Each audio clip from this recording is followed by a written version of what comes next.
Hey guys, what's up? NHL Hockey 50 here, and today I've got an amazing creation for you guys. It's an automatic potion maker, and when I say automatic, I really mean it. It runs completely without user input and even starts and stops itself.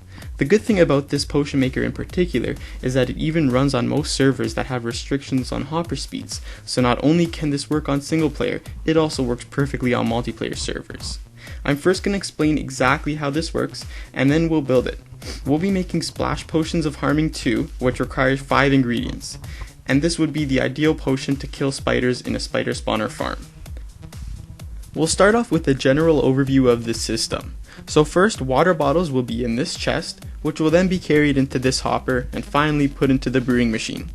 Once 3 bottles fill into the brewing machine, the comparator here will create a redstone signal strength strong enough to power this inverter, which will power this redstone torch, allowing for the dispensing of our ingredients from these dispensers. Now, while the potions are being made, a 2-minute timer made from a series of redstone repeaters will be queued.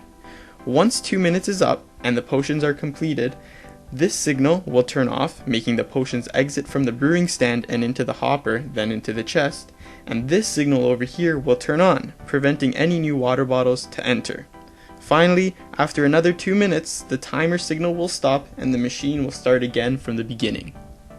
We'll now watch what happens as I put some water bottles into the water bottle chest.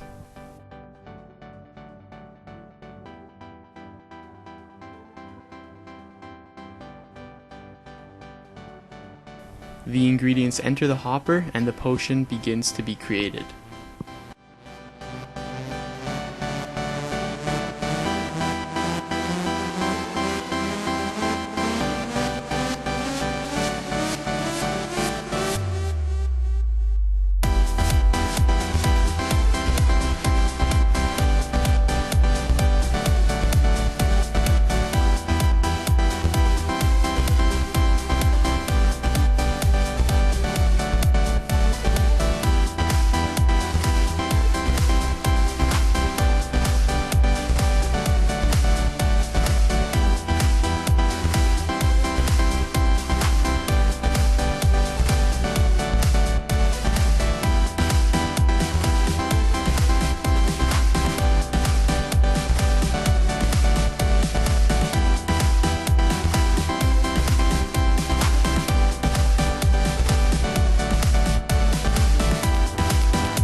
Alright, so that's the gist of it. Let's get started with building it.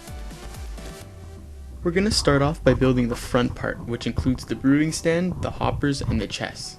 So we'll first start off by placing 2 chests right beside each other, and we're going to have a hopper pointing into that chest. Just like that.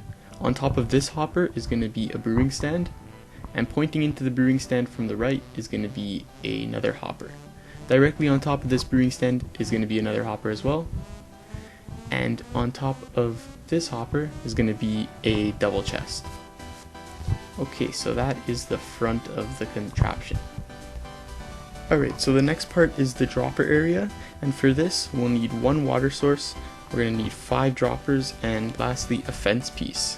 So we'll start off by placing 7 blocks in a row right behind that hopper, and on the 7th block we'll place another block right on top of it.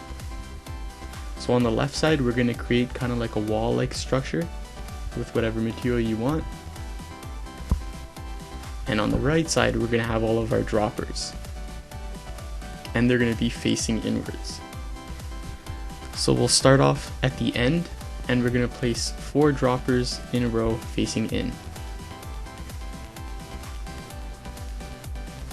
Just like that. And then we'll have a gap, place 1 block, and then we'll put another dropper on the end.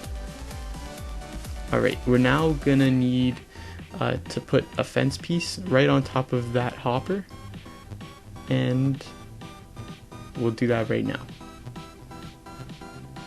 Now finally we can get our water source and we can put it right at the end. And this is what we should have so far. Our next step is to create a small platform right behind our droppers, and this is what's going to house our redstone and our repeaters. So our platform is going to be 4 by 6.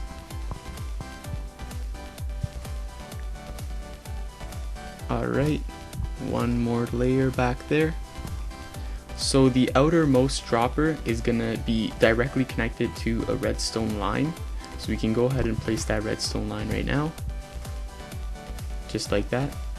And now the innermost dropper is going to have 3 repeaters behind it. The second one is going to have 3 repeaters. The third one 3 repeaters as well. And the fourth one just 2 repeaters with a redstone connecting it. This one is going to be fully maxed out on the 2. This one is also going to be fully maxed out on the 2 and not maxed out on the last one. And then these last 2 are going to be fully maxed out with all repeaters. So that's the pattern we should have so far, and this is what it should look like. So now we want to connect this top area of redstone and these droppers all to the brewing machine. So what we're going to do first is place 2 blocks directly behind that hopper, and we're going to place our comparator right behind the brewing machine. We're going to now place 10 redstone wires. So that's 1, 2, 3, 4, 5, 6, 7, 8, 9, and 10. After the 10th, you're going to place a block down and you're going to make an inverter. So a block and then a torch. You're going to now place 2 redstone right after that, and then you're going to place another block and a torch. Directly above this torch, you're going to place 1 more block and then 2 up, and you're going to just connect everything together with redstone. So now everything should be connected. And we should have our product looking like this so far. So currently where we're at, if we were to put water bottles into this crate, it would just go right through to the next crate. So we need to find a way how to turn on and off these 2 hoppers. So to do this, we'll place 2 blocks right behind this hopper, and then we're gonna place a repeater right there and some redstone wiring. Right onto that block, we'll place a redstone torch and some redstone wiring, and then we'll just carry the wiring on. So now the 2 hoppers are always opposite of each other. Now comes the tricky part. This is what makes the potion brewer fully automatic. What you're going to do is record the amount of time it takes to create a group of potions. You're going to start the timer as soon as the items are dispensed, and you're going to end the timer as soon as your potions are done. With that info, you'll construct a bunch of repeaters in sequence that delays the current for that time amount. In my example, I needed 288 repeaters, maxed out to delay a current for about 2 minutes. The amount of repeaters you use depends on your server and the potions you're creating. For example, the server I play on has reduced reaction rates for hoppers, so my repeater delay here is a little different than on a single player game. I'll show you guys what I mean by putting a few water bottles into the chest. So as you can see, they're not right away brought into the hopper.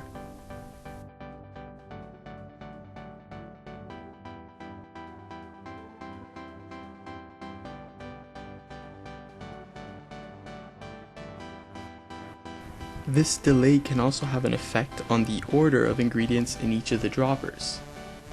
Regularly, it would be nether wart, then the spider eye, then the fermented spider eye, then glowstone dust, and then gunpowder.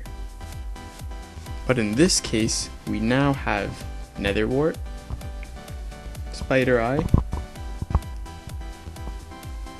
glowstone dust, gunpowder, and then the fermented spider eye.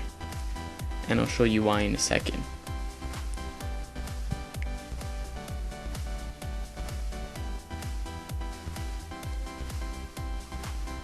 The fermented spider eye actually replaces the regular spider eye just as it gets put into the brewery stand, and you'll see it right here. And now the whole thing is in order.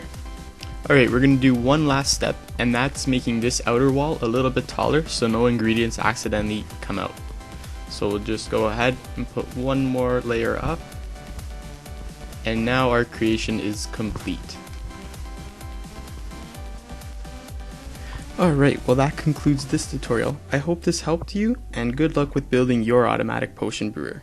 I'd like to thank Trigono and PSL for their help with this idea. I hope to see you guys in my next tutorial.